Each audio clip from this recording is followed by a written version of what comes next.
If you were a prospective client who knew nothing about the law, okay, and you had to go out on your own and find a lawyer and you didn't really know how to search for it. We all know that Google's the #1 highest traffic website in the world. We know that YouTube's the #2 highest traffic website in the world, right? And they're both search engines, right? Well, you know, chances are they're going to do some research and try to figure things out, right? So let me know right now, type into the chat, what's your practice area and what's your geographic area? First person to type it in, I'll do a quick analysis to see how would someone in your area type that in. So Matthew, thank you for acting quick. Let's do employment law in Long Island. Okay. So I'm going to type in employment. By the way, Matt Berman, since you typed it in first, Jessica, let's send him a gift in the mail. Okay. All good, Jessica? Can you hear me? Yep. Got it. All right. We're going to send Matt Berman a gift in the mail because he was the first one to type in the chat. There we go. All right. Is that hard ass for you? All right. So the first thing is, if for employment law, someone's probably going to type in something along the lines of employment lawyer, Long Island. Type in a phrase like this. Now, I do want to make a point very clear is I am physically located right now in the Philadelphia area of Pennsylvania. Okay. So I'm typing in employment lawyers, Long Island, but I'm physically located in PA. So this could skew results. You may see things that are different than me. Now, Matthew, to be very specific, what niche of employment law do you specialize in? So are you plaintiff facing, employer facing? Do you handle certain size cases? Do you do sexual harassment cases? Do you do just regular discrimination cases for other facets like age, gender? You said plaintiff. So you said race discrimination, sexual harassment, wage and hour. So let's go more specific here. So wage and hour, right? Wage and hour lawyer, Long Island. I'm going to type in words like this. Then I'm going to start thinking of words like overtime attorney. You can see all these ads start popping up, right? So the reason I'm doing this, guys, is to show you there's a million different things your client can type in to potentially try to find you. Okay. So let's do this real quick. Race discrimination lawyer, Long Island. Okay. Interesting. They could type in something like, okay. You said you'll never find me. That's why I'm here. Love it, Matthew. Okay. And then we'll do, all right. So the point is this, guys, there's not a shortage of phrases that your potential clients can type in to find you. So the point is this, if somebody is typing in a phrase like, let's do the wage and hour one again. If someone is typing in a specific phrase to try and find you, okay, what do you think they're going to do? What do you think they're going to do if, let's say, they go and they click on this first website right here? Let me ask you a question right now. Go ahead and type in the chat. What percent of people do you think immediately upon their first click to a site, what percent of people do you think are going to immediately convert and call? Meaning are going to immediately pick up the phone and call you. So if I was someone going through a wage and hour dispute, right? And I click on this organic result, by the way, this is not an ad up here. This is an organic result, okay? Above the map. If I click on this, okay, some of you said 100%. That wasn't right. Matthew said 2%. Jason said 10. Frederick said 25. Avi said 0.5%. Patrice said 10. Leonard said 20% conversion. Okay. So the answer is this. Okay. The answer is for organic. I'll show you. Ready? So I'm going to do this in my area. In my area. And you can apply this to your practice area. I'm going to do, let's do personal injury. Okay. So I'm going to show you guys something really quick. Okay. So down here, okay, in this organic section, if we scroll below the ads, below the map, and down here, the number is somewhere around 5%. Okay. So that would be SEO Barry said, is organic SEO or PPC? Good question. Organic is SEO. Okay. So essentially, if someone were to type in something like personal injury Philadelphia, they're going to see these are all quote unquote paid advertisements up here. Down here, the map is technically SEO. Okay. But it's local SEO, like map, how to get mapped in the map pack.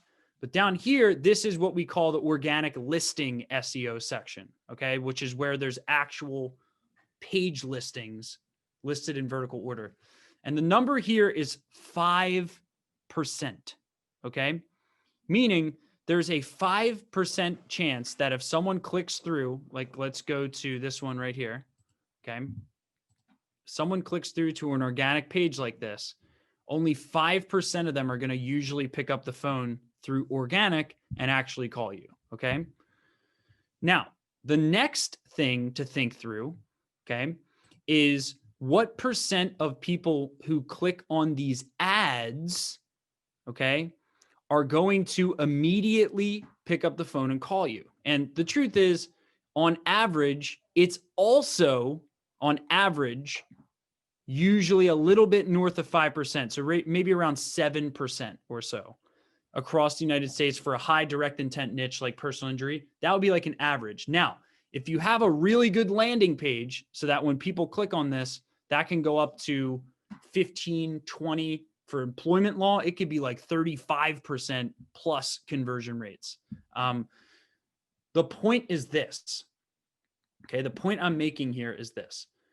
You will never be able to perfectly track ROI, right? And this is such a, it breaks my heart to see decisions that are made in marketing a law firm where everyone measures things on a one-to-one basis, meaning like, are my Google ads working as an example? And then is my website working as an example?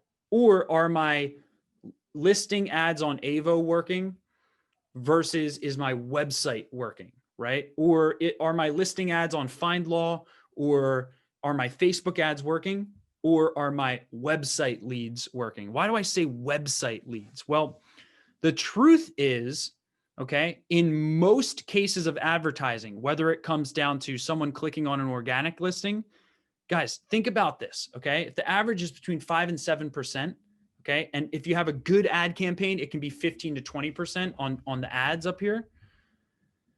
The question is, what's happening to the 95% to, let's say, 95 to 75% of leads that don't immediately convert, okay?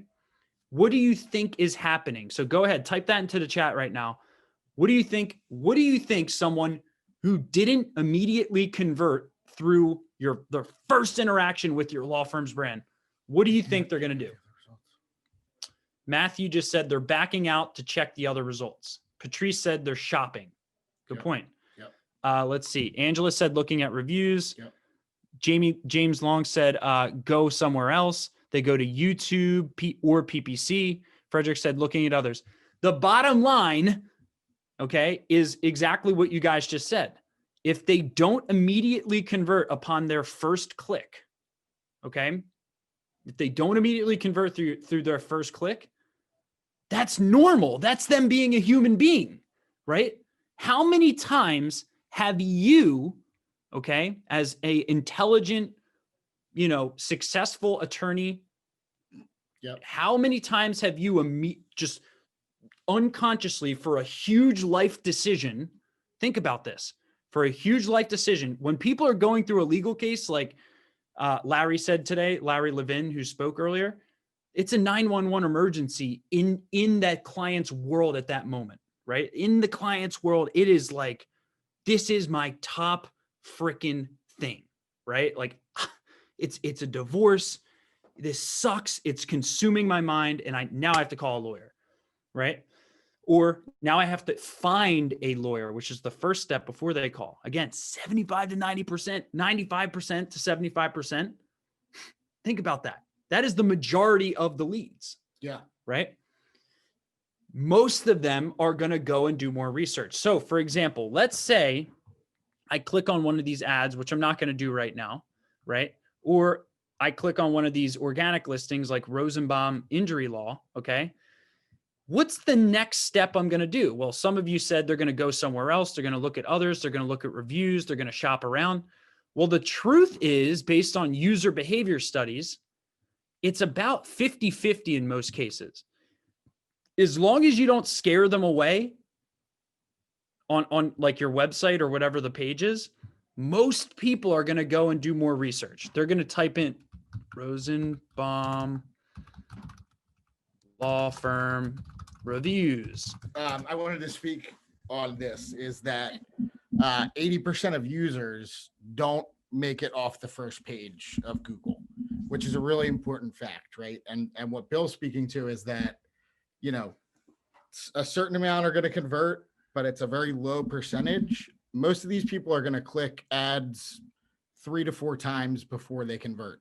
But what the benefit is of being at the top in local service ads and in paid search ads is it's that introduction to your firm that wouldn't have taken place otherwise. So I just want to make a point. It's the same thing goes for Facebook ads. The same thing goes for any form of awareness-based advertising, but even direct intent marketing. So watch where I'm going with this. If someone goes to Google and they either click on an ad, they click on your listing, they click on your website page down here, they come to your website, they're on your website or they're on your landing page. The next step is for them to go and make an intelligent consumer-based decision. And why? What is the number one amount of time spent on Amazon to someone who is interested in a product? Very interesting stat. Go ahead, type that into the chat. If someone is actually interested in a product, where do user studies show that people spend a crazy amount of time scrolling? Yep, Patrice, Angela, I see all of you guys typing in reviews. Correct. Mr. Jones said reviews. Mace, correct. It's reviews, guys. This is how this is the online equivalent of word of mouth, right? And people now trust online reviews almost as much as they do recommendations from friends. Yeah. Some cases they trust them more. Okay. So the point is to understand, now you'll see where I'm going with this. When someone goes and comes into, when someone, am I using the Socratic method of teaching? I actually am I have a Socratic leadership style, which I just found out recently. If I go into a tangent, I'll go into it. But if someone types in Rosenbaum law firm reviews, okay, I want to make a point here. What happens when they do that? Well, maybe they go and they check out some of your reviews right here. They scroll through and then they end up on a different page of your website, right? Or something like that. So the question is, for example, let's say that let's say on this ad, let's say when people click on this ad, let's say it's for Rosenbaum, for example, when people click on this ad, let's say they're brought to a landing page or something, right? As an example. Or when they click on here, they're brought to a specific page on your website, okay? But yet they become a legitimate lead through your homepage of your website. They become a legitimate lead through another source. Or more importantly, what about the people who just go through your Google reviews, scroll through like people do on Amazon? Okay. Okay. What if they just scroll through, they see enough, they click out, and then what if they just call this number directly? Okay. Guys, the reason I'm bringing this up is because the truth of the online ecosystem now, okay, is there's so many unknown factors that if you were to have went and said, oh, damn it, this keyword personal injury lawyer or personal injury Philadelphia is not working, or my ads aren't working, or my SEO isn't working, or something in my ecosystem isn't working. These new Facebook ads, let's say you did Facebook ads for your law firm. Let's say you did a new TV commercial, a new radio program, a new blah, blah, blah, blah, blah, blah, blah, blah, blah, blah, blah, blah, blah. You could turn off the wrong things if you just focus on direct ROI, right? And this has happened to me so many times, like where I'll turn something off because I think it's not working. And then I realize my overall tide, my overall lead flow as the company goes down. Yep. Right. This has happened so many times where I get anxiety about how much money I'm spending towards something because I don't have perfect tracking. And then I'll just look for like, what can I kill? Right. I'll go into kill mode. What can I, has anyone ever went into kill mode? Say yes in the chat if you've ever went through, you feel that anxiety, you feel like you're spending a lot of money on stuff, don't really have all the data. And then you just go into, all right, let me just hunt. Let me just like see if I can just freaking cut this off, cut that off. Turn it off. Like, because it comes from a place of not knowing the derivation or what they call the attribution of your leads. Where are they becoming aware of you? Where are they doing more research on you? And then where are they finally making that initial phone call for you? Okay. 3 very different things. So one reason I think a lot of people think that Facebook ads don't work, which again, I have a love-hate relationship with Facebook ads. I think it's not really a direct intent platform. I have tons of reservations with Facebook ads, but when I look at my bottom line of the company, my business does tremendously more revenue and profit when I'm running Facebook ads. Yeah. Because I get in front of the eyeballs of people when they're not searching for me. However, it's not all trackable. So for example, Emily was just saying this last week. Emily, my fiance, who also is our marketing director for our company, she was saying the Facebook ads are like $170 per registrant or something like that. Right. And I was like, okay, I don't care. What I care about is the overall tide rising, right?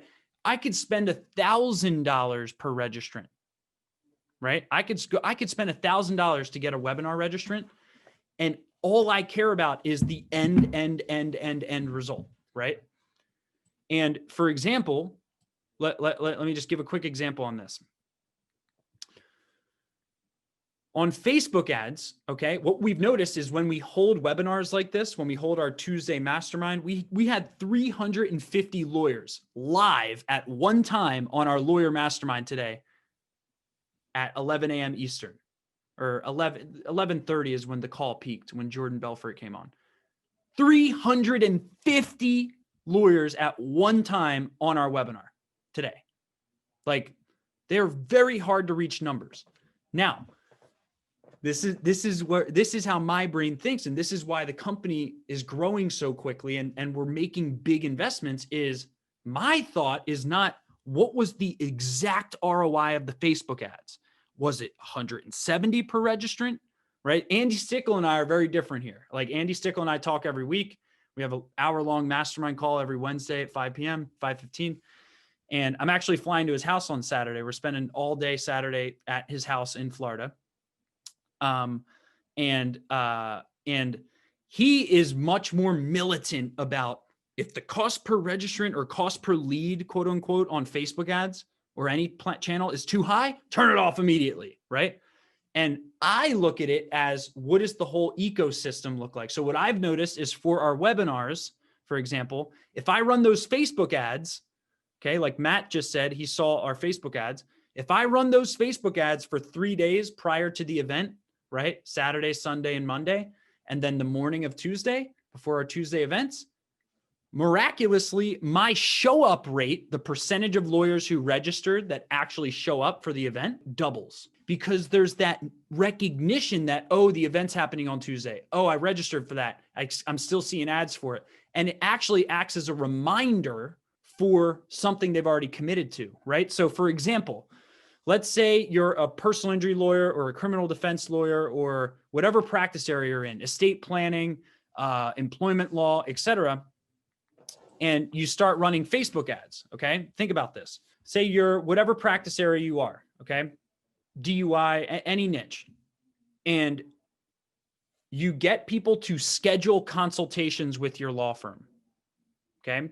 but you start having problems with show up rate, meaning the percentage of people who scheduled a consult with your law firm that actually show up excited, ready to do business for the consult, right? Two completely different things. Well, what if you realize that when you're running Facebook ads, your show up rate doubles, similar like it does for me? Well, you may not get leads from the Facebook ads. You may not get direct ROI from them, but it rises the tide of your overall business model. Maybe it also rises the tide of your credibility or your perceived credibility, right? How do you measure that? Or do you just turn off Facebook ads because the cost per lead is not to where it needs to go? And then you go on this kill cycle where you're like killing stuff off. And then eventually you have no strategy, right? And it's just like, it just becomes all this direct intent marketing. So the reason I bring this up is the reality of tracking ROI, right? I know some people measure their leads by what comes in through their website. How many of you do it like this? Just say, admit it in the chat if you do this. How many of you kind of break down your lead sources by like referral? Then you have something like website, which is kind of like website / internet. And then you'll have like a separate category for like vendors you're using. Does anyone use like a model like that to track the source of your leads? Just let me know in the chat if you do. I don't know if anyone does. It looks like James and I are on the same page. What I've found is that the first step lawyers take when they start tracking their leads is they'll just take the simplest approach possible, right? So simplest approach possible is word of mouth referral, right? Then website, internet, right?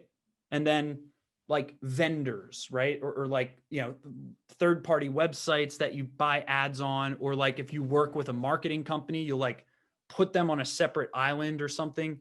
I don't know what it is for you, but the point is understanding the full ecosystem of user behavior, of where they come into contact with the name of your business, where they do more research, and then finally where they call you. So what we see happen, for example, I just talked about the benefits of running Facebook ads that may not have a direct ROI.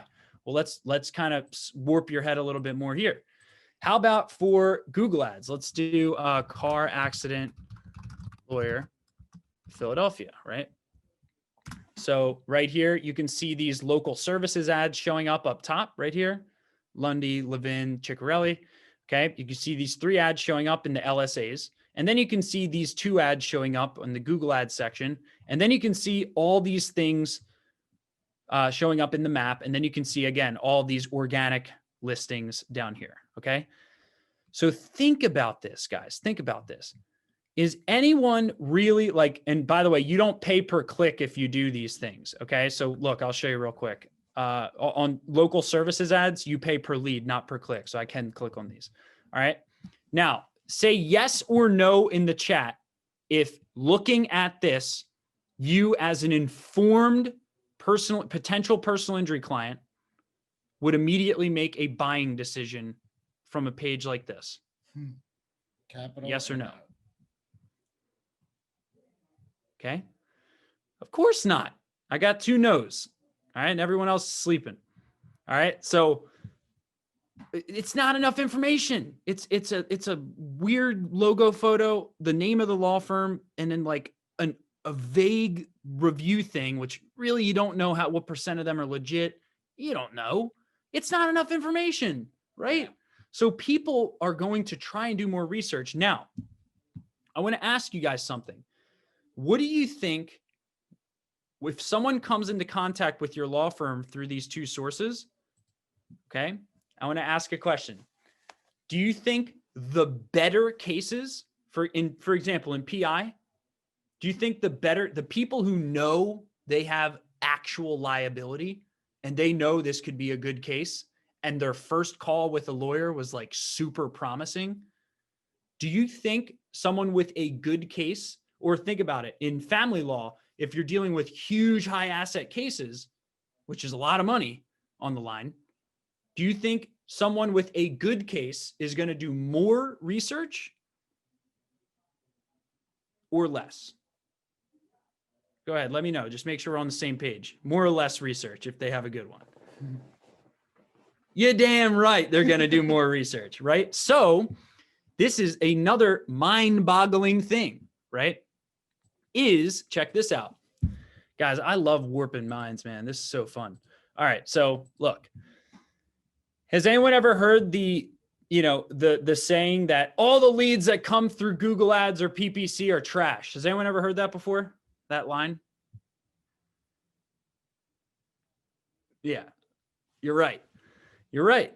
Okay. You're right. The leads that do no research on you, okay, and immediately call knowing nothing about you and expecting you to make all their hopes and dreams come true. I don't know, maybe 80% of them are probably not going to be the best cases ever. Okay. Like, newsflash. The question is, what's happening for the good cases?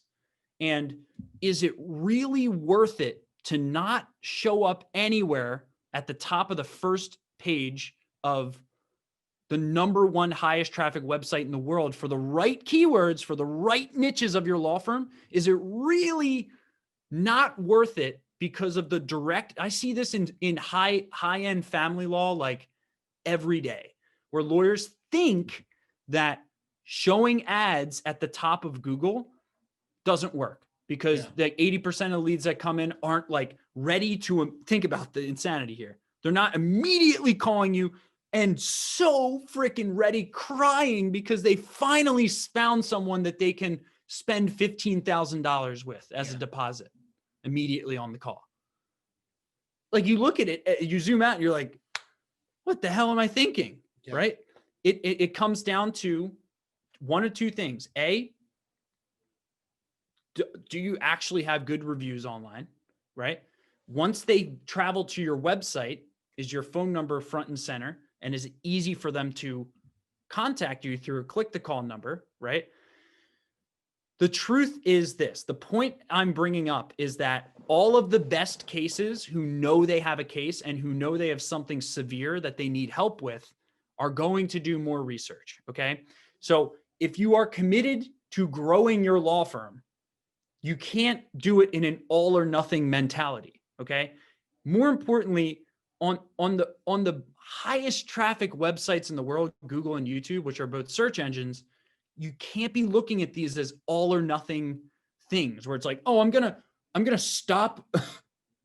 Listen to this. I'm gonna hold off on Google marketing for a little bit.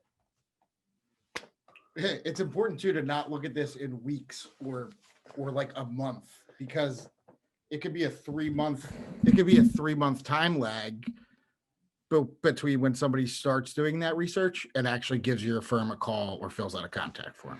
So another point on that is, you guys know I'm close with Mike Morse. I talk to Mike Morse every week. You guys know I've interviewed Alexander Shannara, Glenn Lerner, Morris Bart, Michael DeMeo. I mean, I've interviewed all these guys on our YouTube channel. I've interviewed Grant Cardone. Today we interviewed Jordan Belfort. Like, one common theme I see, and by the way, I'm not sitting here making it seem like I have all the answers. I'm new to the game. Like, I'm just in this for the learning and the journey and the ride. And I'm just trying to learn from people who have achieved growth. And the common denominator, guys, the common denominator in every case is they have made a commitment to the most important websites in their marketing. Like, you will never hear Alexander Shannara, Morris Bart, or Mike Morse say, "Oh, we're going to hold off on Google for a month or for 6 months or 3 months." That's not in their vocabulary, right? Like, holding off on the #1 website in the world. We're going to hold off on whatever, SEO or Facebook ads or whatever. And you never see that. You never see people micromanaging by platform. You see them with a huge commitment, huge goal, usually lots of payroll bills to follow that huge goal. Yeah. And then they got to figure out ways to just always be seen on multiple different platforms. And then over time, with a committed mindset that I'm committed to growing the firm. I'm always going to be present on Google, Facebook, LinkedIn. I'm going to do some social media posts too. I'm going to be present on all these things. And over time, as a business owner should, I'm going to really dive my head into the lessons learned throughout that process. And every 3 months, I'm going to become a little bit smarter about my niche. And I'm going to learn 1 or 2 things about Google from a 3-month chunk. I'm going to learn 1 or 2 things about my Facebook ad strategy. I'm going to learn 1 or 2. And then eventually, over the course of a 24-month cycle, where you've went through 4 3-month cycles 2 times, so 8 3-month cycles, where you've reverse engineered and analyzed to yourself. You don't need to be an expert to do this. You just got to ask questions to the companies you're working with and say, hey, what's working? What's not working? And tell them. This is why agencies lie to lawyers. Does anyone want to know why a marketing company would lie to a lawyer? I got to see one yes in there. All right. I'll tell you then. A marketing agency would lie to a lawyer if they're constantly threatened by quote unquote cancellation. Yeah. Right. It's definitely not money. I'll tell you this much, guys. If someone's being a pain in the ass client, I don't want their money. It's not about the money. Angela said money. I used to think it was that, maybe in the very, very, very beginning when we were absolutely desperate, that crept in more. I mean, guys, it's the same thing for you. Think about it. Would you rather have an absolute headache asshole client calling you on Saturday mornings at 6 a.m. every weekend, complaining about their case, or the money from that case? Right? You guys would say bye to that, just like Angela said. Yeah. Right? It's really the same thing. In any services business, most business owners catch on to that pretty quick.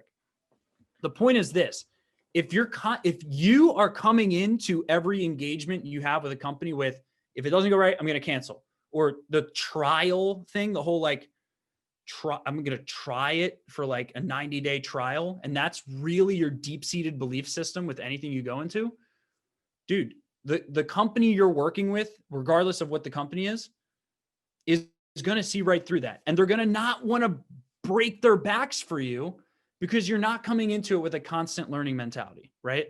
So if you're looking at it as a trial, don't do it.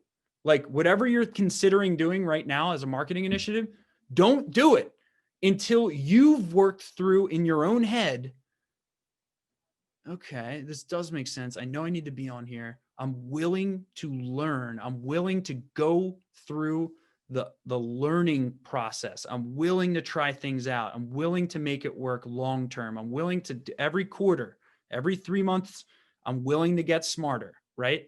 If you come in with that mentality and you tell the companies you're working with that, think about that. Think about how powerful that is and how much they're going to want to help you. Think about this. What if you treated, this is a phrase I said a long time ago, and then we're going to transition to G3. What if you treated your marketing company, especially your marketing company, what if you treated your employees how you treated your marketing company? Just think about that for a second. Do you think that's a good management style? Yes or no? If you treated your employees, a new team member excited to be a part of your team for your law firm, like you treated your marketing company.